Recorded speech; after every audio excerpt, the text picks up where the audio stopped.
మరి ముఖ్యంగా ఈ నామ్తాజ్ ఫెసిలిటీ దీంట్లో ఏమున్నాయంటే వీళ్ళు టార్గెట్ చేసిన దగ్గర multi level enrichment hall housing centrifuges అంట, దాంతోపాటు ఎలక్ట్రికల్ రూమ్స్ ఉన్నాయి, అలాగే సపోర్టింగ్ ఇన్ఫ్రాస్ట్రక్చర్ ఉంది.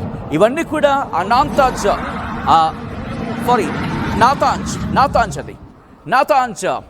నాతాంజ్ ఫెసిలిటీ, యురేనియం ఫెసిలిటీకి సంబంధించి నాతాంజ్ దగ్గర ఉన్న ఆ ఫెసిలిటీని టార్గెట్ చేసుకుంది. దీంతోపాటు క్రిటికల్ ఇన్ఫ్రాస్ట్రక్చర్ని కూడా టార్గెట్ చేస్తుంది. సో ఇవన్నీ టార్గెట్ చేయడానికి కారణం ఏంటంటే ఒకటి కాదు రెండు కాదు, పూర్తి స్థాయిలో అక్కడ న్యూక్లియర్ ప్రోగ్రామ్ని అడ్డుకట్ట వేయడం, దాంతోపాటు ఇరాన్ని న్యూక్లియర్ పవర్గా ఎదగకుండా చేయడం, లేకపోతే ఎప్పటికైనా మధ్యప్రాచ్యంలో తమ పట్టుపోతుంది. దాంతోపాటు పశ్చిమ దేశాలు కూడా ఒకనొక సందర్భంలో ఇరాన్కు తలంచాల్సిన పరిస్థితి ఉంటుంది. యురేనియం నిల్వలను అక్కడ విజువల్స్ మీరు చూడొచ్చు. ఆ దాడుల నేపథ్యంలో పూర్తిగా అక్కడ నల్లటి దట్టమైన పొగ ఆ ప్రాంతాన్ని ఆవరించేసింది, మంటలు వ్యాపిస్తున్న విజువల్స్ మీరు చూస్తున్నారు. This is the disturbing content, viewer description is advised. And other time I'm repeating, this is the disturbing content, viewer description is advised. ఈ కథను మిమ్మల్ని కాస్త కలవరపరచచ్చు, దీనికి సంబంధించి తగిన జాగ్రత్తలు తీసుకోవాలని ఆర్టీవీ సూచించడం జరుగుతోంది. ఇరాన్కి ఇజ్రాయెల్కి సంబంధించి మధ్య జరుగుతున్న ఈ భీకర కాల్పులు ఎక్కడి వరకు వెళ్లే అవకాశం ఉంది? ఎందుకంటే విపత్కర పరిణామాల కింద మాట్లాడుకుంటున్న సందర్భం, ఇద్దరికిద్దరు కూడా తగ్గేదరిగా వ్యవహరిస్తున్నారు. ఇరాన్ ఇంకా దారుణ తీవ్రతను చేస్తూ ఉంటుంది. అట్ ద సేమ్ టైం తమ గగనతల వ్యవస్థని ఎంతకెంతకు ఇంకా రెట్టింపు చేసుకుంటోంది. ఈ నేపథ్యంలో ఎవరి సపోర్ట్ తీసుకోబోతోంది? ఎందుకంటే ఇజ్రాయెల్కి గగనతల రక్షణ వ్యవస్థ అనేది వాళ్ళకి ఆల్రెడీ ఉంది. మనం మాట్లాడుకునే సందర్భంలో ఐరన్ డోమ్ లాంటి రక్షణ వ్యవస్థ ఉంది. దాంతోపాటు ఇంకా అడ్వాన్స్డ్ టెక్నాలజీస్ ఉన్నాయి. 1 ఇంచు వరకు ఐరన్ డోమ్ కాస్తుంది. దానికి మించిన సందర్భంలో కూడా వాళ్ళకి ఐరన్ డోమ్ మించిన రక్షణ వ్యవస్థలు ఉన్నాయి. బట్ ఐరన్ డోమ్ గురించి ఎక్కువ మాట్లాడుకుంటారంటే షార్ట్ రేంజెస్కి సంబంధించి కాపాడేస్తుంది కాబట్టి. బట్ ఇరాన్కి సంబంధించి కూడా రక్షణ వ్యవస్థలు ఉన్నాయి. వాళ్ళకు కూడా రక్షణ వ్యవస్థలు ఉన్నప్పటికీ ఆ రక్షణ వ్యవస్థలు పూర్తిగా ఎక్కడా కూడా వాటిని ఒక విధంగా చెప్పాలంటే ట్యాంపర్ చేసిన టైప్లో, ట్యాంపర్ అనే పదం కరెక్ట్ కాకపోవచ్చు, బట్ దాదాపుగా సుమారుగా అంటే వాటికి చిక్కకుండా దాడి చేస్తుంది. సో ఇక్కడ మనకి ఆ మ్యాప్లో క్లియర్ కట్గా అర్థమవుతోంది, ఇరాన్ మీద దాడి చేయాలంటే వాళ్ళకున్న ఆప్షన్ ఇట్స్ వెరీ క్లియర్.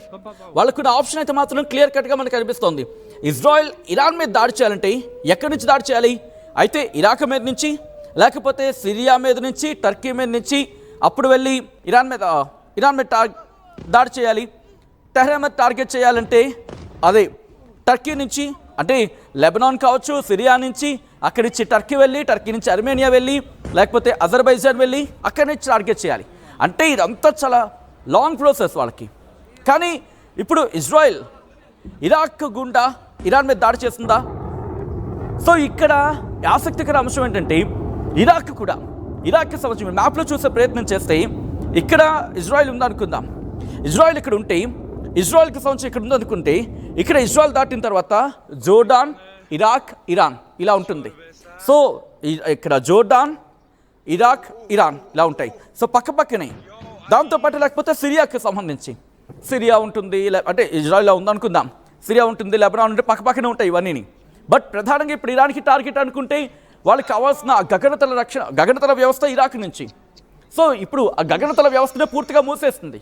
ఈ నేపథ్యంలో ఇరాన్ మీద దాడి చేస్తుంది ఈరోజు. ఒకవేళ పేలిపోతే, ఇరాన్ ఈరోజు పేలిపోతే అది అసంభవం అనే మాట ఇప్పుడు క్లియర్ కట్గా కనిపిస్తూ ఉంది. పూర్తి స్థాయిలో అయితే మాత్రం ఇరాన్ మీద దాడికి సంబంధించి అనేది అంతగా జరగకపోవచ్చు. కానీ ఇక్కడ ఇజ్రాయెల్ ఏం చెబుతోంది? ఇరాన్ కనుక తన న్యూక్లియర్ ప్రోగ్రామ్ని, న్యూక్లియర్ డీల్ని, ఇదే అంశాన్ని ట్రంప్ కూడా చెప్తున్నాడుగా, న్యూక్లియర్ డీల్కి సంబంధించి ఇక్కడ ఇరాన్ కనుక ఇంకా మించిపోలేదు. 60 రోజులు అయిపోయింది, 61 రోజు చూసావుగా ఏం జరిగిందంటూ ఇండైరెక్ట్గా ఇరాన్కి ఇచ్చేస్తున్నాడు. ఇంతవరకు మార్నింగ్ ఏమంది అమెరికా? అరే మాకు సంబంధం లేదండి. కానీ ఇప్పుడు అమెరికా ఏమంటోంది? ఇరాన్కి సంబంధించి ఇరాన్కి ఒక మాట చెప్పడం జరుగుతోంది. 60 రోజులు అయిపోయింది, 61 రోజుకి చేరుకుంది, అయినప్పటికీ మించిపోలేదు. ఇప్పటికీ నీకు అవకాశం ఉంది, ఇప్పటికైనా న్యూక్లియర్ డీల్ని కుదుర్చుకుంటూ చెబుతోంది. సో ఇరాన్ ఇక్కడ తలొగ్గుతుందా? నేను మిమ్మల్ని అడుగుతున్నా, మీరే మాట్లాడే ప్రయత్నం చేయండి, మీరే కమెంట్ చేసే ప్రయత్నం చేయండి. ఇరాన్ ఇక్కడ ఆలోచించే అవకాశం ఉందా?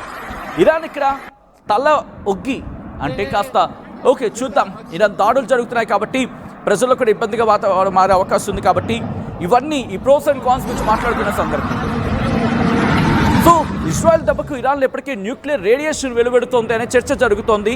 ఇది ఆర్టీవీ ఎక్కడ ధృవీకరించట్లేదు, ఎందుకంటే రేడియేషన్ అంశం చాలా తీవ్రమైన అంశం కాబట్టి ఒకవేళ అటువంటి పరిణామాలు కనుక దాపరిస్తే అది ప్రపంచానికే పెనుముప్పు అని చెప్పుకోవాలి.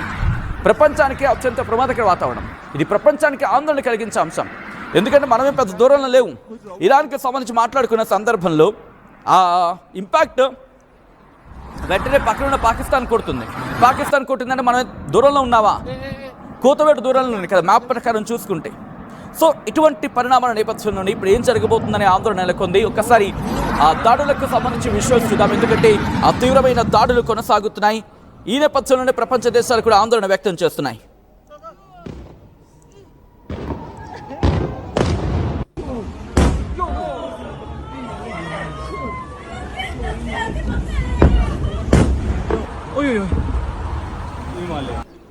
پادگان 24 ساعت. یا علی. సో చూస్తున్నారుగా రెండు దేశాల మధ్య ఎటువంటి వాతావరణం ఉందో. సో ఇటువంటి పరిస్థితుల్లో ఇప్పుడు ఇరాన్కి సంబంధించి పూర్తిగా అణుబాంబులు పేలినట్టేనా? ఏం జరుగుతోంది? ఇరాన్లో పరిస్థితి ఏంటి? ఇజ్రాయెల్ ఏం చేయబోతోంది? ఈ దాడులు కొనసాగితే ఎటువంటి పరిణామాలు ఇటు ప్రపంచానికి దాపరించే అవకాశం ఉంది? తెలుసుకునే ప్రయత్నం చేద్దాం. మా AP input editor Krishnamohan updates అందించేందుకు సిద్ధంగా ఉన్నారు. ఒకసారి కృష్ణమోహన్ దగ్గరికి వెళ్తాను. కృష్ణమోహన్, ఇటు ఇరాన్కి ఇజ్రాయెల్కి మధ్య జరుగుతున్న ఈ యుద్ధంలో అమెరికా ఇప్పుడు ఎంటర్ అయ్యే అవకాశం ఉందనే చర్చ జోరు అందుకుంటోంది. ఇప్పటికీ అణుబాంబులు పేలుతున్నాయి, లేకపోతే అక్కడ న్యూక్లియర్ ఫెసిలిటీ సెంటర్స్ని టార్గెట్ చేసుకుంది కాబట్టి న్యూక్లియర్ మరి ముఖ్యంగా ఇక్కడ రేడియేషన్ వెలువడుతోంది అనే చర్చ జరుగుతోంది. సో ఈ నేపథ్యంలో ఏం జరిగే అవకాశం ఉంది? ఒకవేళ అమెరికా ఎంటర్ అయితే పరిస్థితి ఏంటి? యాక్చువల్ గా ఇది మూడు ప్రపంచ యుద్ధానికి ఆరంభం అవుతుందా అనే ఒక చర్చ ప్రపంచ దేశాల మధ్య విపరీతంగా జరుగుతుంది. చాలా సీరియస్ ఇష్యూగా నడుస్తుంది ఇరాన్ ఇజ్రాయెల్ మధ్య భీకర యుద్ధం. అంటే ఇప్పటికీ ఇరాన్ అణు స్థావరాల మీద ఇజ్రాయెల్ దాడి చేసింది.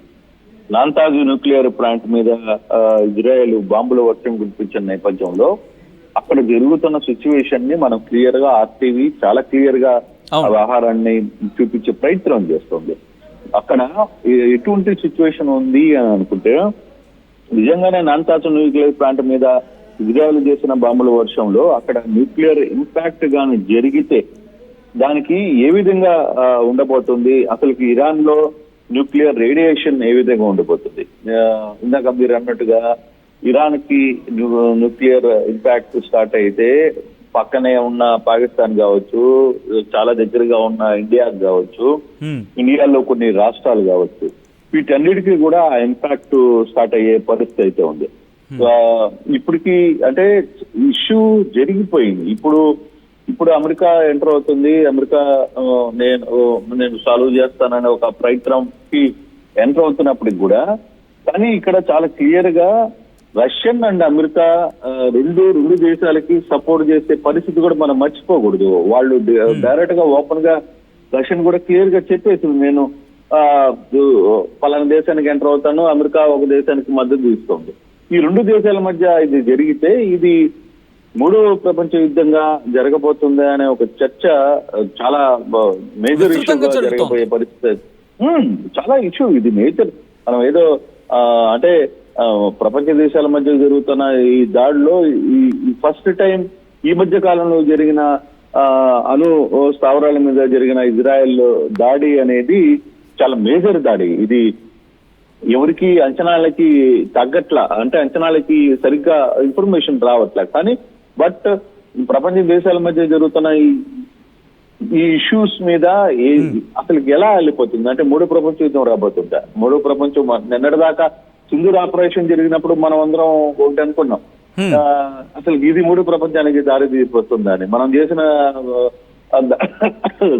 దాడులకి పాకిస్తాన్ పూర్తిగా సరెండర్ అయింది. తర్వాత అమెరికా ఎంటర్ అయింది, లేకపోతే ఇంకోరు ఎంటర్ అయ్యారు అనేది మనం చెప్పుకుంటున్నాం. కానీ భారత ప్రభుత్వం క్లియర్ గా చెప్పింది అసలుకి అమెరికాతో సంబంధం లేదు, మనమే కొంచెం ఆగ్యాము, లేకపోతే అది పూర్తిగా అక్కడ మన వాళ్ళు చాలా మంది ఉన్నారు కాబట్టి అక్కడ పూర్తిగా కూడా ఇబ్బంది పడతారు అనేది వీళ్ళు చెప్పిన పరిస్థితి. కానీ ఇప్పుడున్న పరిస్థితులు మనం కానీ చూసుకుంటే ఇరాన్ ఇజ్రాయెల్ మధ్య జరుగుతున్న ఈ భీకర యుద్ధం అనేది ఎంత దూరం వెళ్తుంది అనేది చూడాలి. అసలుకి ఎంత పరిస్థితులకి వెళ్తుంది. అనుదానికి కూడా ఒక్కొక్కసారి యుక్రెయిన్ గతంలో కూడా యుక్రెయిన్ కి రష్యాకి మధ్య జరిగిన పరిణామం మనం మర్చిపోకూడదు. అప్పుడు కూడా అణుదాడికి సిద్ధమవుతానని చెప్పి రష్యా చెప్పింది. అణు పరీక్షలు కూడా నిర్వహిస్తాను అని చెప్పి క్లియర్ గా చెప్పిన పరిస్థితి. అటువంటి సిచ్యువేషన్ ఇక్కడ ఇరాన్ ఇజ్రాయెల్ మధ్య కూడా అటువంటి సిచ్యువేషన్ జరగబోతుంది. అటువంటి సిచ్యువేషన్ లో కొంత చాలా ఇబ్బందికరమైన పరిస్థితులు ప్రపంచానికి రాబోతున్నాయి. అది ఈ రోజు జరగబోతుందా, రాత్రి ఏం జరుగుతుందో తెలియదు, రేపు ఎటువంటి పరిస్థితులు ఉంటాయో తెలియదు. లేదు అమెరికా ఎంటర్ అయినంత మాత్రాన అమెరికాకి రష్యా పూర్తిగా సపోర్ట్ చేసి ఆపాలని ప్రయత్నం చేస్తుందా అనేది కూడా కొంత ఇబ్బందికరమైన సిచ్యువేషన్ అయితే చాలా స్పష్టంగా కనబడుతుంది సచిన్. బట్ కాకపోతే ఇది ఎంతవరకు ఎంత దూరం పోతుంది, ఎంత ముందుకు వెళ్తే దానివల్ల జరిగే పరిణామాలు ఏంటి?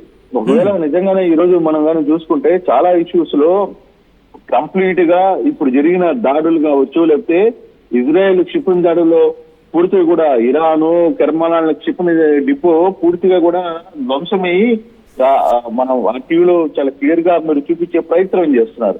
ఇజ్రాయెల్ దాడులు కొనసాగుతున్న క్రమంలోనే పశ్చిమ ఇరాన్ లోని కెర్మియాన్ లో కూడా ఒక క్షిపణి డిపో కంప్లీట్ గా అంటే అణువుకు సంబంధించిన క్షిపణి డిపోనే కంప్లీట్ గా పూర్తిగా కూడా ఇది ధ్వంసమైన పరిస్థితి అయితే ఉంది. అలాగే ఇజ్రాయెల్ లో ఇరాన్ లో నాటాంజ్ అణు కేంద్రంలో కూడా అమెరికా సరఫరా చేసిన బంకర్ బస్టుల్లో దాడి చేసింది.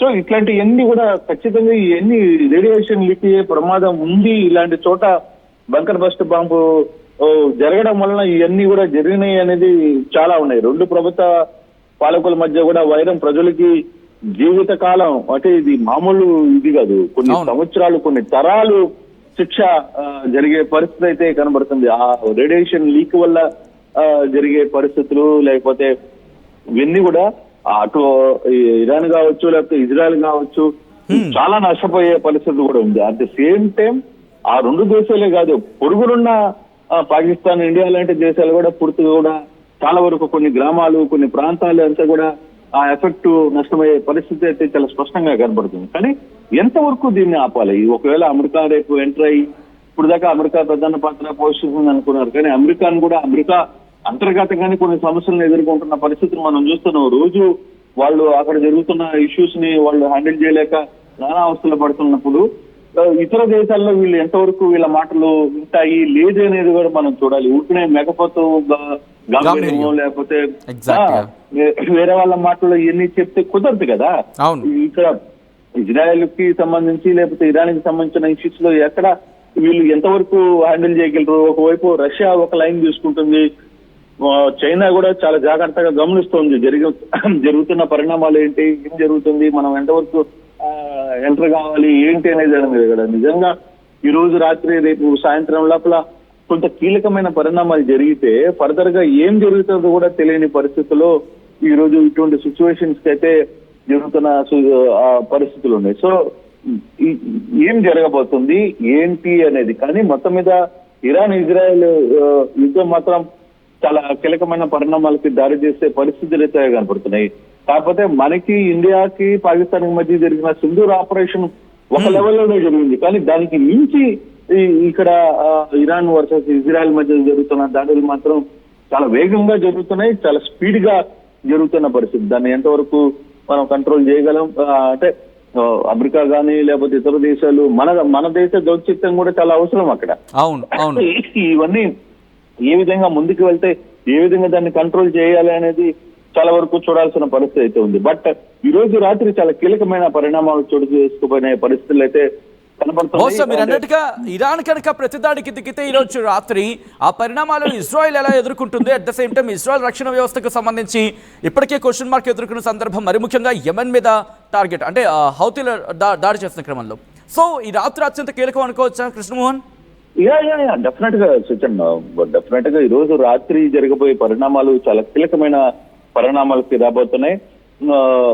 ఇప్పటికీ ఇజ్రాయెల్ చేస్తున్న దాడులు ఇరాన్ అతలాకుతలం అవుతుంది. ఈ రోజు రాత్రి ఇరాన్ నుంచి కానీ కొంత సీరియస్ ఎఫెక్ట్ గానే పెట్టుకుంటే వాళ్ళు కూడా చాలా క్లియర్ గానే వాళ్ళేమి వెనకాడు కూడా వేయట్లేదు, మేము ఖచ్చితంగా దీన్ని ప్రతిదాడి చేస్తామని చెప్పి చెప్తున్న పరిస్థితుల్లో ఈ రోజు జరుగుతున్న రాత్రి కావచ్చు రేపు ఉదయాన్నే జరగబోయే పరిస్థితుల్లో ఇజ్రాయెల్ ఎటువంటి పరిస్థితుల్లో ఎదుర్కోబోతుంది అని కూడా మనకు తెలియదు. కానీ ఇప్పుడు జరుగుతున్న ఇజ్రాయెల్ క్షిపణిదాడులకు ఇరాన్ లో గానీ లేకపోతే ఇంకో దగ్గర కావచ్చు, అలాగే టెర్మినాల్ లో కూడా ఈ క్షిపణి డిపో పూర్తిగా కూడా దగ్గర కావడం, ఇవన్నీ కూడా కొంత మేజర్ ఇంపాక్ట్ చూపించే ఇష్యూ అయితే జరుగుతుంది. కానీ ఇంకా కొంత సమాచారం అయితే మనకి అందాలి. అంటే బేసిక్ గా ప్రపంచ దేశాల మధ్య ఏం జరుగుతుంది, వాళ్ళ మధ్య జరుగుతున్న ఇంటర్నల్ ఇష్యూ ఏంటి, ఎవరు వ్యతిరేకం చేస్తున్నారో, లేదు ఎవరైనా ఆపాలనుకునే ప్రయత్నం చేస్తున్నారా, లేదు అమెరికా ఎంతవరకు సక్సెస్ అవుతుంది, అమెరికా నిజంగానే ఎంటర్ కాగలదా, సక్సెస్ అవ్వగలదా, ఎన్ని అంశాలను కూడా కొంత ఇష్యూ అయితే జరుగుతుంది సత్యన్. బట్ ఈ తెల్లవారుజామున వరకు మాత్రం అంటే వాళ్ళకి మన కాల టైం ప్రకారం లేకపోతే మన టైమింగ్ సెన్స్ వాళ్ళ టైమింగ్స్ ప్రకారం తెల్లవారుజామున వరకు మాత్రం కొంత ఏదో ఒక విపత్తు వినే పరిస్థితి అయితే స్పష్టంగా ఒక ఇష్యూ జరగబోతుంది అనేది మాత్రం చాలా స్పష్టంగా పరిస్థితి అయితే డెఫినెట్ గా ఈరోజు రాత్రి కొంత అంటే ఈ రెండు దేశాలే కాదు మిగతా దేశాలకు సంబంధించిన వ్యవహారాల్లో కూడా కొంచెం కీలకమైన పరిణామాలు తీసుకోబోతున్నారు. అది ఏ విధంగా ముందుకు పోతున్నారు. ఇప్పుడు దాకా నిన్న పాకిస్తాన్ అంటే ఇటీవల జరిగిన పాకిస్తాన్ ఇండియా మధ్య జరిగిన సింధూర్ వార్ లో అందరూ అనుకునే మూడో ప్రపంచ యుద్ధానికి వెళ్తారా అని, కానీ అది ఎక్కడో దగ్గర సక్సెస్ అయింది. కానీ ఇక్కడ ఇజ్రాయెల్కి సంబంధించి కావచ్చు దానికి మధ్య జరుగుతున్న ఇష్యూలో ఎంత దూరం పోతుంది అనేది మనం మాత్రం చూడాలి. ఇప్పటికే కొన్ని షిప్లు డిపోలే పూర్తి కూడా ధ్వంసమైన నేపథ్యంలో దానివల్ల జరిగే రియాక్ట్ వల్ల జరిగే ఇంపాక్ట్, దాని తర్వాత ఫర్దర్ గా జరిగే కొన్ని సంవత్సరాలు ఆ రియాక్ట్ ఉంటుంది. మనం గతంలో కూడా మనం ప్రపంచం చూసింది మొత్తం కూడా. జపాన్ లో జరిగిన హిరోషిమా దాడి కావచ్చు, లేకపోతే ఇంకోటి దాడి కావచ్చు, అన్నింటిని కూడా అన్ని గమనించాయి. కాబట్టి ఇది నిజంగానే ఈ తెల్లవారుజామున వరకు ఏదైనా ఇష్యూ కానీ జరిగితే మాత్రం అది ఎటువంటి ఇంపాక్ట్ చూపించబోతుందో, లేకపోతే ఏ దేశాల మీద దాని ఇంపాక్ట్ ఉండబోతుందో అనేది కొంత అతి ప్రపంచాలు డెఫినెట్ గా అందరూ భయాందోళనలో ఉన్నారు. మన వైపు దీన్ని ఆపడానికి ఈ రాత్రి జరిగే కొంత పెద్ద దేశాలు ఎటువంటి ఇంపాక్ట్ చేపట్టబోతున్నారు, ఏం చేస్తారా అనేది మాత్రం మనం వేచి చూడాల్సిన పరిస్థితి చాలా స్పష్టంగా కనబడుతుంది. Right Krishnamohan, thanks for the update. మొత్తంగా ఇటు రెండు దేశాలు, ఇటు ఇరాన్ ఇజ్రాయెల్కి సంబంధించి పెద్ద ఎత్తున చర్చ జరుగుతున్న నేపథ్యంలో ప్రస్తుతం ఈ రాత్రి అత్యంత కీలకం కాబోతోంది. మరి ముఖ్యంగా అణుబాంబులకి సంబంధించి మాట్లాడుకుంటున్న సందర్భంలో ఏం జరగబోతోంది, ఈ రోజు రాత్రి చాలా కీలకంగా మారబోతోంది నిర్మోహమాటంగా. ఎందుకంటే ఇప్పటికే ఇరాన్ ఇటు ప్రతిదాడులకు సిద్ధమవుతోంది. ఎలాగైనా ప్రతీకారం తీర్చుకుంటామంటోంది. ఈ నేపథ్యంలో ఇజ్రాయెల్ దాడి చేస్తున్న సందర్భాన్ని మీరు చూడొచ్చు. ఇజ్రాయెల్ ఇరాన్ మీద దాడి చేస్తుంది 1500 కిలోమీటర్లు టెహరాన్కి సంబంధించి మీరు చూడొచ్చు. అక్కడ ఉండేది దాదాపుగా టెహరాన్కి సంబంధించి, దాంతోపాటు మిగిలిన ప్రాంతాల మీద కూడా వాళ్ళు న్యూక్లియర్ ఫెసిలిటీస్ని టార్గెట్గా ఇరాన్ ఆర్మ్డ్ ఫోర్సెస్ కర్టసీ మీరు చూడొచ్చు. ఇరాన్ ఆర్మ్డ్ ఫోర్సెస్కి సంబంధించి ఈ నేపథ్యంలో దాడులకు తెగబడింది ఇజ్రాయెల్ అంటూ ఇరాన్ చెబుతోంది. న్యూక్లియర్ ఫెసిలిటీస్ని మేము టార్గెట్ చేస్తామంటూ ఇజ్రాయెల్ చెబుతోంది. ఈరోజు రాత్రికి అత్యంత కీలకం. ఎవరికి ముహూర్తం పెట్టబోతున్నారు, ఏం జరగబోతోంది, ఆ ఘట్టం ప్రపంచానికి ఎటువంటి విపత్కర పరిణామాలకు దారితీయచ్చు. ఈరోజు రాత్రి అత్యంత కీలకం కాబోతోంది. ఈ నేపథ్యంలో మీరేమనుకుంటున్నారు? ఇరాన్ ప్రతిదాడికి దిగుతుందా, ఇజ్రాయెల్ మీద దాడి చేస్తుందా, లేకపోతే అమెరికా నేరుగా రంగంలోకి దిగే అవకాశం ఉందా?